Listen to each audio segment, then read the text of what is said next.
Hello বন্ধুরা, good morning. আমি সঙ্গীতা। আমার নতুন আরও একটি ভ্লগে তোমাদেরকে অনেক অনেক ওয়েলকাম আর ভালোবাসা।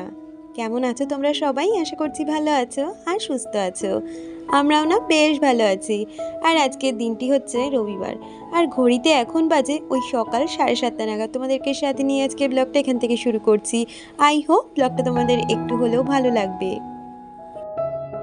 প্রতিদিন তো বাচ্চাদের স্কুলের জন্যই অনেকটা সকালবেলা করে উঠে পড়তে হয়, তবে আজকে রবিবার যেহেতু আজকেও জানো তো 5টায় এমনি ঘুম ভেঙে গেছিলো, কারণ এডিটিংটা আজকে সকাল সকাল করে রাখবো ভেবেছিলাম। কিন্তু ওই যে খাটের মধ্যে উঠে বসে যে এডিটিং করছিলাম, হাজবেন্ড এক চোট দেখে আমাকে ভীষণ বকা দিল। বলে সারা সপ্তাহে 5টায় ওঠো, আজকে একটা ছুটির দিন, আজকে অন্তত একটু দেরি করে ওঠো। কিন্তু কি আর করা যাবে বলো, আমি তো ভেবে রেখেছি আজকে অন্য কোনো কাজ করব। তাই আজকে আর অফ টাইমটা এডিটিংয়ের কাজে দেবো না, ওইটা আজকে ঘরের এক্সট্রা কাজ করব। সামনেই তো পুজো আসছে বলো, আর পুজো আসছে মানে আমাদের যেরকম কেনাকাটি সাজুগুজু রয়েছে, তার সাথে আমার ঘর বাড়িকে পরিষ্কার করতে হবে না? তাই আজকে ভেবেছি আমার ঘরটা ডিপ ক্লিনিং করব। সেই জন্য অনেকটা সকালেই দিনটা শুরু করেছি। তারপরে এডিটিংয়ের কাজ সারতে সারতেই না ওই 7টা বেজে গেছে। তারপরে স্নান পুজো সেরে এখন সোজা চলে এসেছি রান্নাঘরে চাটা করে নিতে। আর আজকে সকাল থেকে কারেন্টে এত জ্বালাচ্ছে কি আর বলবো। এই যে এখন দেখছো, এখন কিন্তু কারেন্ট নেই, কারেন্ট না থাকা অবস্থায় কাজগুলো সেরে নিচ্ছি। তো ওইদিকে দেখো আমার আর হাজব্যান্ডের জন্য চা করে নিয়েছি, ওইদিকে তোজো আর দুষ্টুও উঠে পড়েছে। ওই যে বললাম কারেন্ট চলে গেছে, সেই গরমে না ওরাও আজকে উঠে পড়েছে। তাও এখন ওই 8টা বাজে। তো দুজনের জন্য হরলিক্সটা একইভাবে বানিয়ে নিয়েছি। আর কি বলতো, আমার মনে হয় এই ছুটি ছাটার দিনে একসাথে যদি আমরা খাওয়া দাওয়াটা করতে পারি, তার আনন্দ কিন্তু আর কিছুই হয় না। রাত্রিবেলা যদিও বা আমরা চারজনে একসাথে খাওয়া দাওয়া করি, কিন্তু এই যে সকালবেলা করে প্রতিদিন তো আর আমরা একসাথে বসতে পারি না। আমরা তিনজনে সকালে একসাথে খাই, কিন্তু দুষ্টু তো তার আগেই বেরিয়ে যায়। তো আজকেই ভাবলাম রবিবার দিনটা যদি একসাথে সকালে চা খাওয়াটা শুরু করা যায়, তাহলে দিনটা হয়তো সারাদিন একসাথেই কেটে যাবে। তো এরকম একটা বিষয়, আর একসাথে খাওয়া দাওয়ার আনন্দটাই দেখবে অন্যরকম।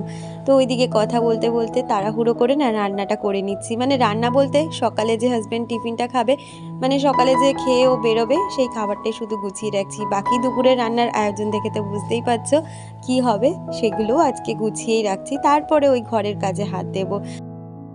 আর ওইদিকে হাজবেন্ডের জন্য ভাত করেছি, সাথে আলু আর পেঁয়াজ ভেজে দিয়েছি, যেটা ও ভীষণ পছন্দ করে খেতে। তার সাথে একটা ডিমের পোচ করে দিয়েছিলাম। আর এইদিকে দুষ্টুকে বললাম, তোরা আজকে কি টিফিন করবি, যেটাই করবি একদম শর্টে বল। তো বললো ভাত তো করছিসই পিসানের জন্য, আমাদের একটু ভাত ভাজা করে দিবি। তো দুষ্টু আর তোজোকে ভাত ভাজা করে দিয়েছি। আর ওইদিকে হাজবেন্ডকেও কিন্তু খেতে দিয়ে দিয়েছি। তার সাথে ওই যে দুপুরে যে রান্না করব, বুঝতেই পারছো তো আজকে কি দুপুরে রান্না করব। হ্যাঁ, আজকে দুপুরে রান্না করব চিকেন বিরিয়ানি, তার সাথে চিকেন চাপ। আর এদিকে চিকেন চাপের ম্যারিনেশনটা না আগেই করে রাখবো, কারণ কি বলো তো, এই চিকেনের ম্যারিনেশনটা কিন্তু খুব ইম্পর্টেন্ট। এটা তুমি যতক্ষণ রাখতে পারবে চিকেনের ফ্লেভারটা তত ভালো আসবে, আর খেতেও ততটাই টেস্ট হবে। আমি ওখানে একটা মশলা বানিয়ে নিয়েছি, মশলার মধ্যে দিয়েছিলাম পেঁয়াজ আদা রসুন, তার সাথে 2 চামচ মতন চালমগজ আর সাদা তিল। এটাই ভালো করে মিক্সিতে ব্লেন্ড করে নিয়েছি, আর ওই মশলাটা দিয়েছি। আর তার সাথে দিয়েছিলাম নুন হলুদ কাশ্মীরি লঙ্কা আর লঙ্কার গুঁড়ো। যেহেতু এখানে আমি কাঁচা লঙ্কা ব্যবহার করিনি, তাই লঙ্কার গুঁড়োটা দিয়ে ম্যারিনেশন করে রেখেছি। আর তার সাথে বিরিয়ানির চালটাও ভিজিয়ে রেখেছি। আর পেঁয়াজ আদা রসুন এগুলো তো হাজবেন্ডই সকালবেলা করে কেটে দিয়ে গেছে, তাই ওই কাটাকুটির ঝামেলাটা আর একদমই নেই। আর এই দেখো এদিকে সোজা চলে এসেছি, হাজবেন্ড যেই বেরিয়ে গেছে তারপরে আর সময় নষ্ট করিনি, সোজা চলে এসেছি ঘরে। যেহেতু বললাম ঘরটা আজকে করব ডিপ ক্লিনিং। তো পুজোর আগে প্রতিটা মানুষই কিন্তু যেমন নিজেরা সেজে উঠি, তেমনি চাই ঘর বাড়িটাকেও সুন্দরভাবে সাজিয়ে তুলতে। তো আজকে হচ্ছে ভাদ্র মাসে রোদ দিয়েছে, দেখো কত সুন্দর। আর আমাদের উঠোনটা না এতটা বড়, পাশের থেকে অনেকেই আসে জামা কাপড় মেলতে। আজকে তো পাশের এক বৌদি এসে তার ওই যে আলমারিতে যেই জামা কাপড়গুলো থাকে না, বলে না ভাদ্র মাসের জামা কাপড় রোদ্রে দিতে হয়, সেরকম দিয়ে গেছে। তবে সত্যি কথা জানো, আমি কখনোই ভাদ্র মাসের জামা কাপড় রোদ্রে দিই না, আমি দিই চৈত্র মাসে। কারণ ভাদ্র মাসে এই মেঘ এই রোদ এই বৃষ্টি, যার জন্য আমি ভয়তে দিতেই পারি না। আর ওইদিকে ঘরে এসে কিন্তু আগে বিছানা থেকে বালিশগুলো নামিয়ে কভারগুলো চেঞ্জ করিয়ে বালিশগুলো রোদ্রে দিয়েছি। আগে জানো তো তোষকটা তুলেও রোদ্রে দিতে পারতাম, তবে ইদানিং না আর ওই তোষকটা, মানে এখন তো খাটে 2টো তোষক, সেই কারণে একটা তোষক হয়তো তুলতে পারি, আর একটা এত ভার যে তুলতেই পারি না। তাই ভাবলাম আর তোষকটা তুলবো না। আবার তোষক রোদ্রে দিলে না হাজবেন্ড ভীষণভাবে চিল্লামিল্লি করে। আর ওর জানো তো একটু গরমের সমস্যা, তো যার জন্য তোষকের গরম করলে দেখবে পরে না পিঠের মধ্যে তাপটা টানে। তো তাই ভয়তে আর তোষকটা রোদ্রে দিইনি। আর এসে এদিকে আগে মোছামুছিগুলো করে নিচ্ছি, আগে ভালো করে এসিটা মুছে নিয়েছি, সাথে এখন ফ্যানটাকেও পরিষ্কার করে নিচ্ছি। আমার মনে হয় আমার মতন প্রতিটা বাঙালি গৃহবধূরাই আছো যারা পুজোর আগে ঘরবাড়ি ডিপ ক্লিনিং করো। আর আমি তো এটা প্রতি বছর করি। তাছাড়া এমনি তো মাসে একটা করে ডিপ ক্লিনিং থাকে, তাছাড়াও সপ্তাহে তো ঘরবাড়ি পরিষ্কার করতেই হয়। কিন্তু কি বলতো, পুজোর আগে ঘরবাড়ি ডিপ ক্লিনিং করার যে আনন্দ সেটা কিন্তু একদম অন্যরকম। আর এই কাজটা করার জন্য আমি আজকের দিনটা শুধুমাত্র বেছে নিয়েছি, কারণ সামনের সপ্তাহ দিয়ে তোজোর আবার এক্সাম শুরু হয়ে যাবে, ওকে আমার অনেকটা সময় দিতে হবে। তাই এই কাজটা করার আর সময় পাবো না। তাই ভাবলাম আজকে রবিবারের দিন, তার মধ্যে আকাশে এত সুন্দর ঝলমলে রোদ্দুর, এই দিনটাকে কোনোভাবে মিস করা যাবে না। তাই এই কাজটা এখনই গুছিয়ে নিচ্ছি। পুজো আসতে তো আর হাতে গুনে কটা দিন বাকি, এরপরে থাকবে নানা কেনাকাটির ঝামেলা, বাইরে বেরোনোর, তখন আর এই কাজটা করার সময় দিতে পারবো না। তাই এই কাজটা আগে থেকেই করে রাখছি। আমার ঘরে হয়তো খুব বেশি ফার্নিচার নেই, কিন্তু যেটুখানি রয়েছে সেটুখানিকেই সব সময়ের জন্য পরিষ্কার পরিচ্ছন্ন রাখার চেষ্টা করি। আর কি বলতো, ডিপ ক্লিনিং মানে এমন একটা ক্লিনিং যেইখানে আমরা প্রতিনিয়ত কিন্তু হাত দিয়ে পরিষ্কার করতে পারি না। এই ধরো আলমারির যে মাথাটা রয়েছে ওটা তো আমি প্রতিদিন হাত দিয়ে পরিষ্কার করি না, বা মাসে একদিনও ওই কাজটা করা হয় না। সেটা এরকম পুজোর আগে বা 3 মাসে 4 মাসে একবার অন্তর ওই কাজগুলো করে থাকি। অনেক জায়গায় দেখবে আমরা প্রতিনিয়ত পরিষ্কার করতে পারি না, সেগুলোকে পরিষ্কার করাই হচ্ছে ডিপ ক্লিনিং। আর ঘর বাড়ি ডিপ ক্লিনিংয়ের সাথে সাথে আমরা সবসময় চেষ্টা করি পুজোর আগে একটু নতুনত্ব ছোঁয়া দেওয়ার ঘরকে। কিন্তু সবসময় না আমাদের পরিস্থিতি সমান হয়ে ওঠে না যে ঘরকে নতুনত্বের ছোঁয়া দেবো, কিন্তু যেটুখানি আছে সেইটুখানিকেই যদি আপনার যত্ন করে রাখতে পারি তাহলে ওইটা কিন্তু নতুনের থেকেও কম কিছু নয়। এই যে ধরো আগের দিনই বললাম, প্রতিটা মানুষের তো সংসার ঘিরে অনেক স্বপ্ন থাকে, আমারও প্রচুর স্বপ্ন রয়েছে। কিন্তু কি জানো তো, ওই যে বলি আমাদের মতন মধ্যবিত্ত ঘরের স্বপ্ন দেখতে পয়সা লাগে না, কিন্তু সেটা বাস্তবায়িত করাটাই অনেকটা কঠিন হয়ে যায়। কিন্তু আর একটা আনন্দ এর মধ্যে আমি খুঁজে পাই, যেটা হচ্ছে মধ্যবিত্ত পরিবারের মানুষরা বোঝে অপেক্ষার পরে শখ পূরণের আনন্দটা ঠিক কতটা। এই যে যেই শখগুলো রয়েছে যেগুলো এখনও আমি পূরণ করতে পারিনি, সেটা হবে হবে সেই আশাতেই রয়েছি। শখ পূরণ হয়ে গেলে তো হয়েই গেল, কিন্তু যেটা আসবে আসবে সেই আশার আনন্দটাই অনেকটা, তাই নয়? এই যে দুর্গাপুজো আসবে আসবে সেটাই আনন্দ। পুজো চলে আসলে আর যেতে বেশি দিন সময় লাগে না। সেই কারণে আমি কিন্তু মনে করি কোনো শখ পূরণের অপেক্ষা করাটা কিন্তু খুব আনন্দের। হয়তো তখন আমাদের অনেক রাগ হয়, অনেক কষ্ট হয়, কেন এই জিনিসটা এখনই পেলাম না।